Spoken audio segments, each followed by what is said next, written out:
Ay, itsura ko. Itsura ng ina nyo. Good morning. Magtatanghali na. Grabe, oh. Tingnan nyo yung bahay ko. Lilinis ako. Yan, oh. Daming lilikpitin. Para kaming pinalayas uli. Oh.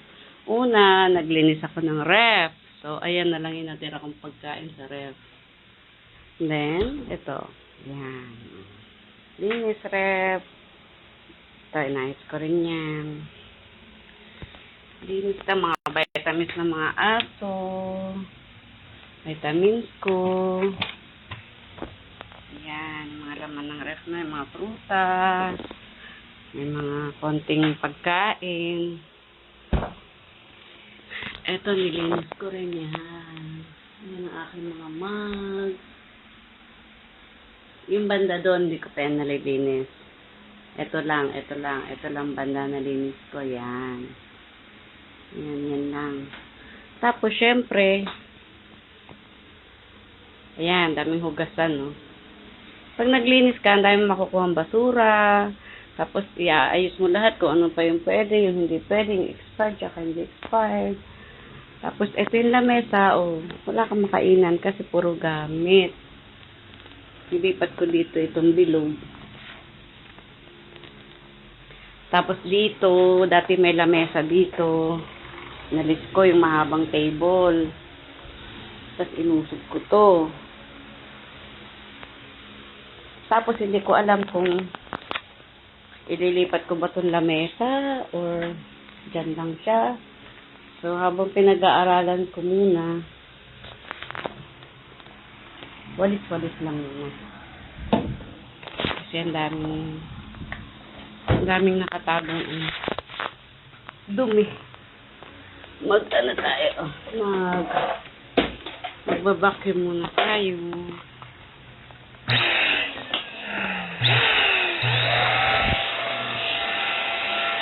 Magbabacuum muna tayo. Kailangan yung mga pintura namin. Mga aso. Kaya takot sa vacuum? Ha? Hindi natatakot. Vacuum muna tayo. Kasi habang naglilinis ako, may mga batuta. Ayan. Kailangan malinis pa rin yung sahig kasi nag-ano sila. Kakalat.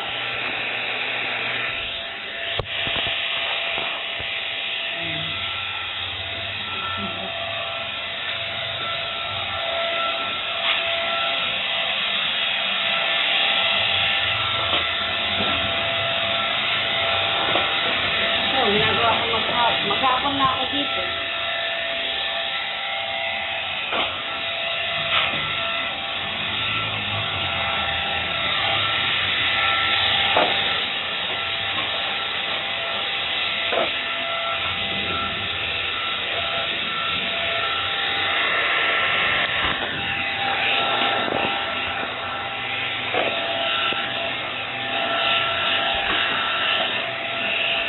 Mamaya, may mga ilalabas akong gamit. Ayan, yung ibang tumbler, ibang plato, baso, katapon, o ibibigay. May gusto.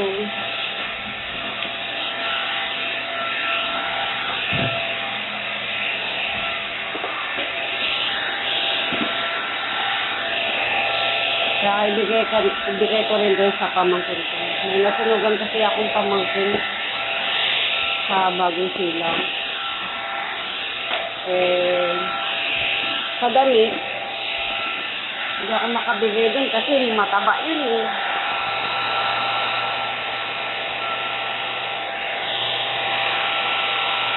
Siguro mga gamit sa bahay ang ibibigay ko. Ipunin ko muna, tapos ipapadala ko doon. Mga kaldero. Ay, pagod. Grabe ang lit ng bahay, pero grabe ang gamit, kaya magbabawas na rin talaga ako ng gamit. Nakakapagod na rin maglinis. Yan, tsura ko. Hi.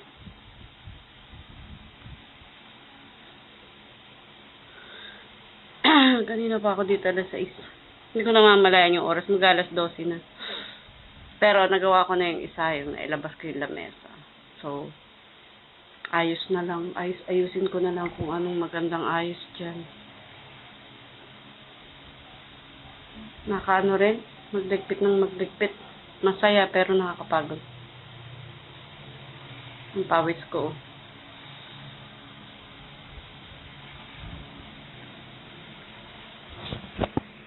Ang problema ko ngayon,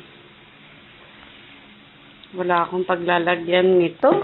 Yung aking pressure cooker, aking rice cooker, yung aking microwave oven, tapos yung aking oven din uli, dalawa, microwave oven. Ito yung initan ng pagkain. Ito pag magbe-bake.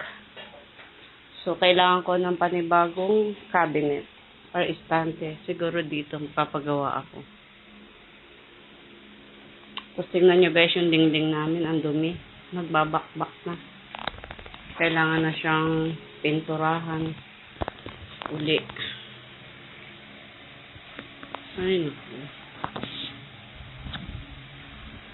Hi, Box. Look what I'm doing. Magja-general cleaning ako. Dami pa palang alis.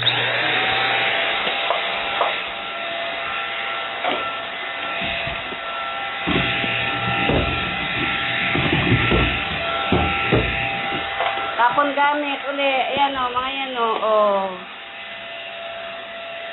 Ayan o. Magpapalit na ako ng gamit.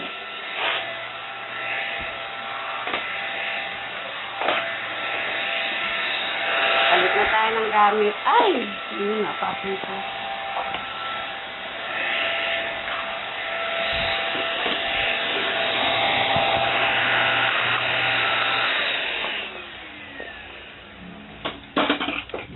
Oh my God. Pagod na ako. Wala pang tanghali na. Pagod. Pa ako nangangalahati sa aking ginagawa. Tayo muna. Dito muna tayo. Ayan. Hi. Wala ka usap. Oh, ang dami. Dami na naman itatapon. Daling ko na lang dyan. May pitsil, may baso. Yung kawali ko, alam nyo, 12. Dami, no? 12 yung kawali ko. Tapos ang ginagamit ko lang isa. Kasi meron ako rice cooker, meron akong pressure cooker, meron akong induction, meron akong kettle. So, parang di kuryente na lahat yung gamit. Kaya yung mga dating gamit, maayos pa. Ang gaganda pa, matitibay pa. Naka-imbak lang. So, parang ilang taon nang ganon. Might as well, pamigay na lang. Kasi, sayang din. Para mapakinabangan ng iba. Yun na kasi yung madaling gawin ngayon. Yung saksak ka sa kuryente, mag-init ka ng ganito, magluto ka ng ganito. Sa dami ng ginagawa, hindi mo na rin maharap lahat. Ay, meron akong bagong mic. Tignan mo, ang ganda. Ayan, o. Oh, panis! Look. Ang ganda nito. At yung ganito niya, napakahaba. Kahit hanggang Japan, kasya. Aabot to pag nasa Korea ka, tapos kakanta ka na sa Japan, yung speaker, abot siya. O, diba? Grabe yung sales talk, no?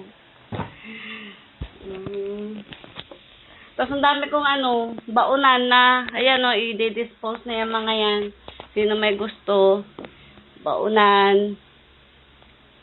Kasi pag nilabas ko yan sa basura, isang sako yan. Tapos kukunin lang ng basurero. Tuwan-tuwa na naman sila. Yan, itatapon ko na yung mga yan.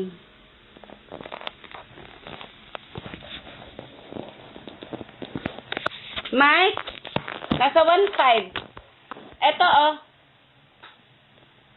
Bago. Bukod yung mic ng ano, ito yung mic ng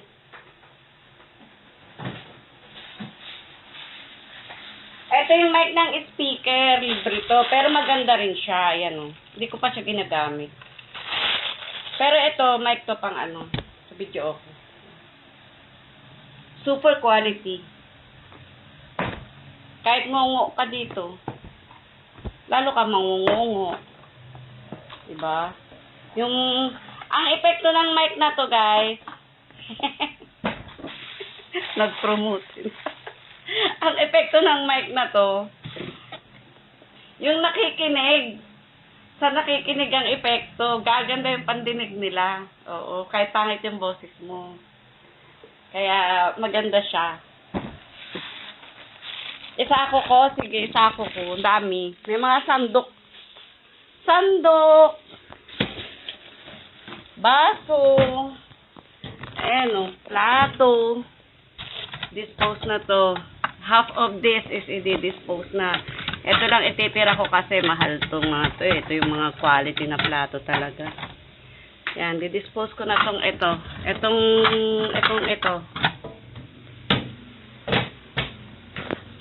Yung mga yan. Tapos galon. Yakit ko lahat ng galon. Ito yung ganitong galon, oh. Yan, 6 yung ganitong galon ko. Pwede ko siyang ibenta. Kahit 50 pesos isa. Sino may gusto? O, 50 pesos na lang. Nagbenta na eh, no? 50 pesos na lang to. Bagong-bago. Siyempre, gawin natin pera yung iba. Tapos, nga pala, kahit sintunado, gaganda boses mo dun. Kasi nga, ang epekto ng mic box, hindi yung sa kumakanta, yung sa nakikinig. Yung nakikinig, mag-iiba yung pandinig niya. Ay, nako. Abang-abangan nyo pala guys, siguro mga after ng swimming muna. Magla-live ako ng mga damit naman. Ando, naka-ready na. Siguro mga 3 sako na yon ng mga damit. May jacket, may pantalon, may maraming t-shirt, may mga dress. Ano pa ba? Yan, may mga dress. Alam niyo naman yung mga damit ko, di ba?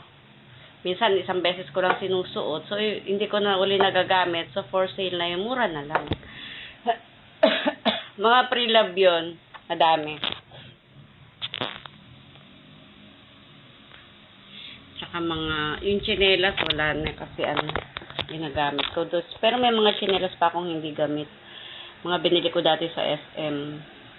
Pero kasi ang hirap ilit ko tsinelas. Favorite kasi talaga ang tsinelas. Mahilig ako sa tsinelas. Sapatos, ganyan. Kaya, malabo akong magbenta ng tsinelas at sapatos. Damit, yan. Willing na ako i-let go yung iba kong damit. So, siguro by next week, every day, every 1 o'clock, every 11 o'clock to 2 o'clock, magla-live ako sa damit. Next week, abangan nyo yan. From 20 pesos to 100 pesos. Hindi na kayo lugi dun. Kasi yung iba dun, hindi pa nasusuot. Yung iba naman dun, isang beses lang nasuot. Umuulan ba? Parang umuulan. Is it raining? Hindi. Ano yung umuulan? Nilabas ko na yung lamesa. Ayan. Kaso, marupok na talaga yung kanyang paa. So, siguro palalagyan kong bagong paa. Nalagay ko na lang dyan sa labas. Displayhan na lang ng Papahinga muna ako. Pagod. Kapagod.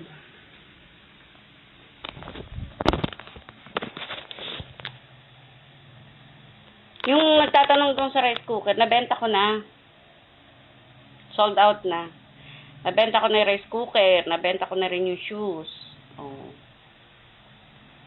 So, ang ibebenta ko na lang, yung mga aso.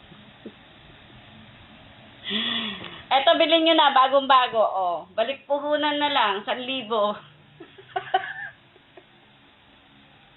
Palugi benta, 1K na lang. Oh, di ba?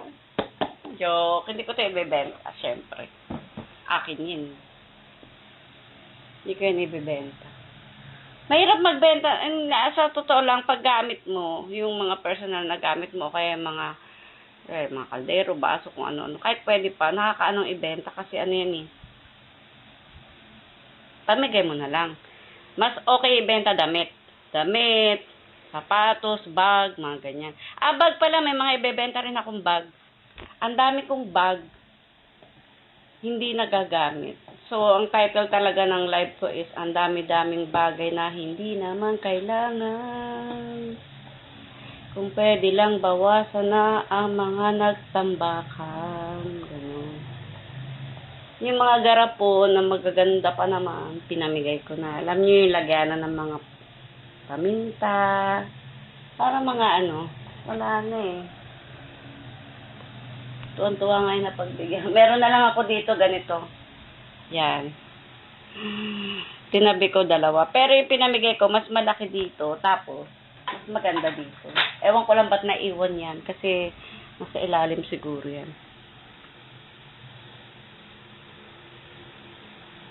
Wala pa akong pagkain.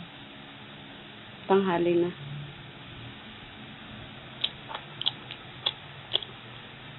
Ayan, natanggal ko na yung lamesa.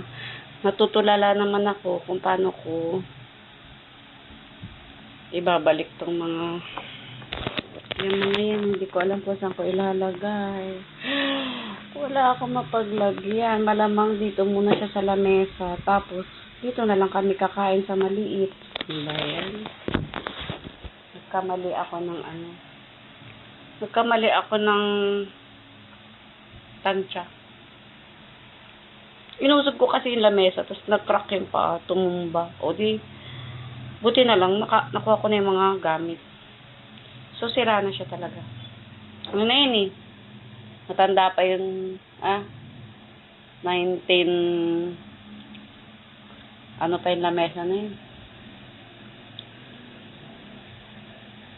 20 years na. 20 years na. Kumain si Dada. Ayan si Dada, oh. O, yan, oh. O, Dada! May nag-mine na sa'yo. Pack your things and get out. Joke! Go and pack your things na. Eto na lang si Chambi. Sa inyo na lang. Pero, babudgetan nyo siya monthly ng dog food, treats, vitamins, vaccine, ano pa ba? Regular check-up sa kanyang vet, pag-groom, yan. Tapos, ano pa ba? Mga sabon, shampoo, yan. Babudgetan nyo siya, yan. Magastos yan, yung aso na yan. Sobrang magastos yan. Pag nagkasakit pa yan, ako, dahil nyo pa yung nagdala ng baby sa hospital. Oh, imayin nyo na si Chambi. Imayin nyo na, pero babudgetan nyo siya ng at least 5K a month. Oh, ito naman, kahit 1K lang dito. Kasi matakaw to eh. Kahit ano kinakain. Binenta na yung mga aso.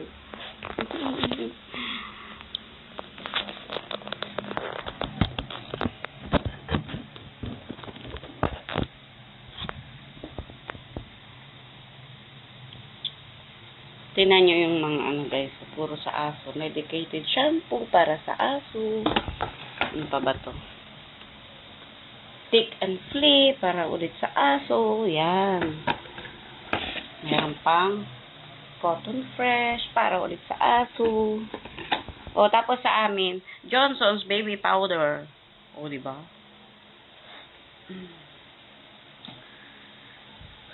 Yung mga gamit ko pang bake pala. Doon sa taas. I-check ko, ilalabas ko. Tapos, magbe-bake na ulit ako. Hintayin nyo. Cassava cake, banana cake, pancake, hot cake, wata cake.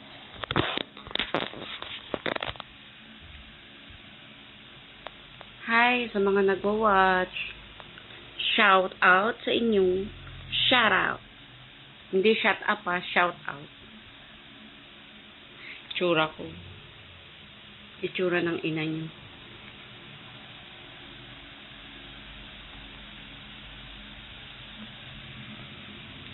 Ayun, medyo nakapahinga na ako at nakapag-isip.